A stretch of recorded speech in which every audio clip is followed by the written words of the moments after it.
Hey everyone, this is Joe here at Financial Wellness University, and the question on the floor today is, how does war affect your finances? Now, I'm sure many of you are aware of the situation there across in Eastern Europe, Russia invading Ukraine, and all the things that center around that, and the other responses from other nations around the world, mostly condemning this act. But how does it directly or indirectly affect our personal finances? Hopefully we can give some good responses to that.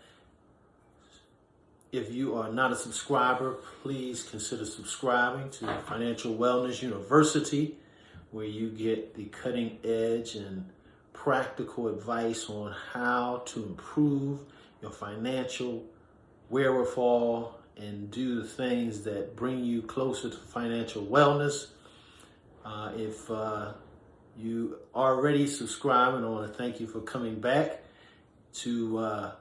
Before you leave, please also give me a like with that thumbs up and hit that little bell so that you will be notified when new videos become available. And also look at the links below for educational and life-changing information about how to go to the next step in your financial journey. Also leave me comments. Let me know what you think. I appreciate your responses and how I can make any improvements to the channel. Now, how do you improve, or how does a war even affect our finances? One, somebody's getting rich from a war. I mean, yeah, the people who are being bombed and ramsacked, with, whatever, they're going to lose in terms of damaged property, things like that, damaged or lose their very life. So of course that affects your finances. But even Russia, they have to have resources to have a sustained war. But how does that affect you and me, who are thousands of miles away? Because one, we got to recognize that oil is one of the most valuable imports in the world today. Oil, in many ways, is more valuable than the cash, the gold, or other natural resources, because we depend on it so much, right? And most people think, well, we just depend on oil for, fuel and gasoline and that. But one, the U.S. is one of the largest producers of oil, then Saudi Arabia, then Russia. So we're dealing with one of the major players in oil, and refusing to buy from them is, yes, it's going to hurt them, but it's going to affect us too. And if you drive, you've seen the effect at the gas pump. That's one way it's affecting us. Our gasoline is going up. But if it was just gasoline, that wouldn't be, because we have alternatives to transportation. We have solar, or we have solar fuel. We have electric cars. So we have some responses to that. But in looking more into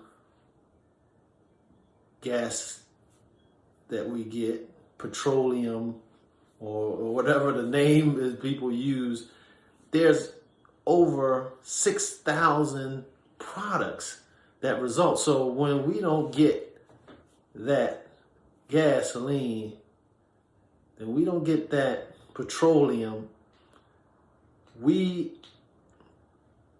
keep ourselves from making or getting the products that we're become accustomed to. That's really what a stranglehold. But I said, how does it affect our finances? One, it affects things go up because when things are scarce, prices are high. That's just economics, right? When the demand is high and the supply is low, then the price is high. That's just straight economics.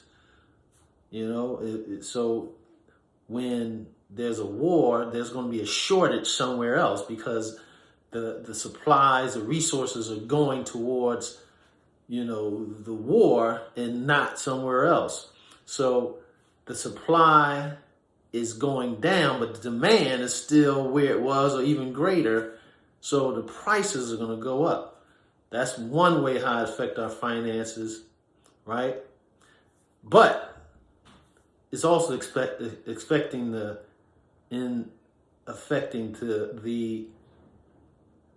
stock market, right? It's affecting the stock market.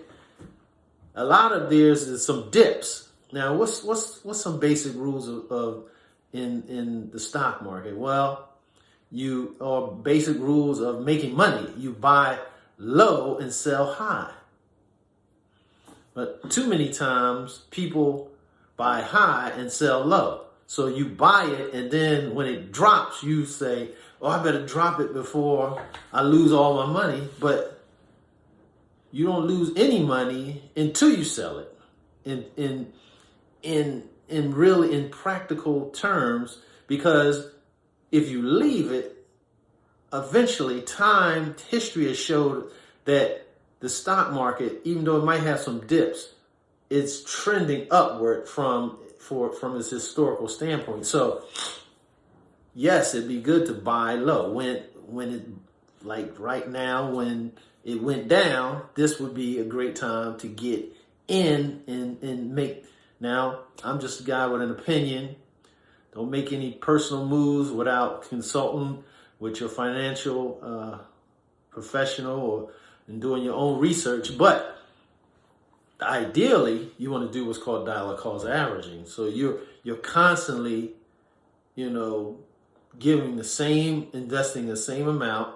When it dips, you can buy more. When it goes up, you can buy a little less, but you're spending the same money. Let's just say you contribute $200 a month. Okay, it's $200 no matter whether I get 40 shares or 400 shares. I'm still spending $200.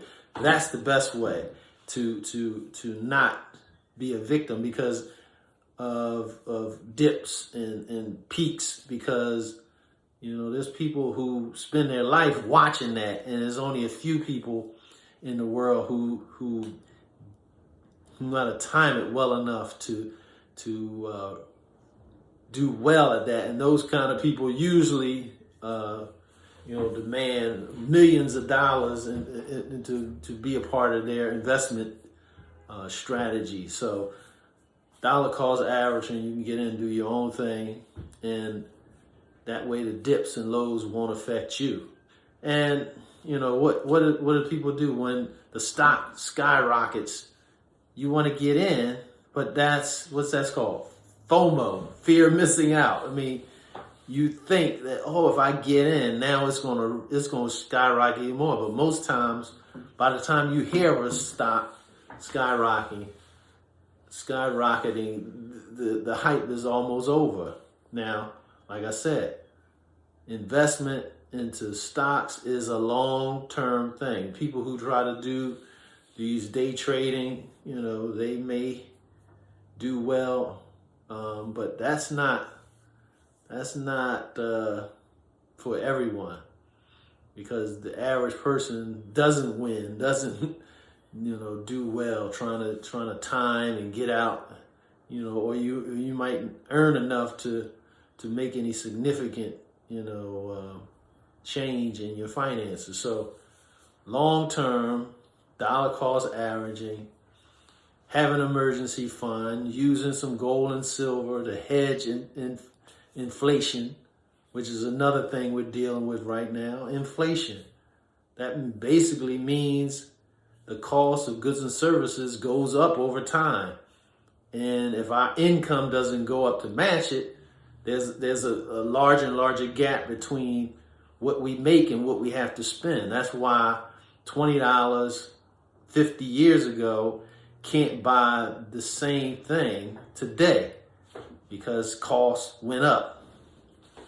So, gold and silver are those precious metals that give you an edge against, a hedge, I should say, against inflation. So if you had a gold piece 20 years ago, and that gold piece, let's just say, was worth 400, well, the same thing that gold piece bought then could probably buy now, because right now gold is around $2,000. So that gold increased in value. Whereas if you'd have had the cash that you used to buy that gold, which is like $400, well, of course, $400 can't buy today what it bought 20 years ago. You're going to need about $2,000 to buy the same thing. And so the better you're prepared before these catastrophes, the better you're prepared before these events, financial events or events in history that affect, like pandemics, wars, the better you're prepared before these events, the better you are going through these events. And I wrote a book, look in the link below, The 7 Phases of Financial Wellness. 7 things you need to be doing day in and day out throughout your financial life so that you will experience or increase the ideal of financial wellness in your life. So I hope you liked the video. If you did, give me a thumbs up. Thanks for watching, and I'll see you on the next video. Have a great day.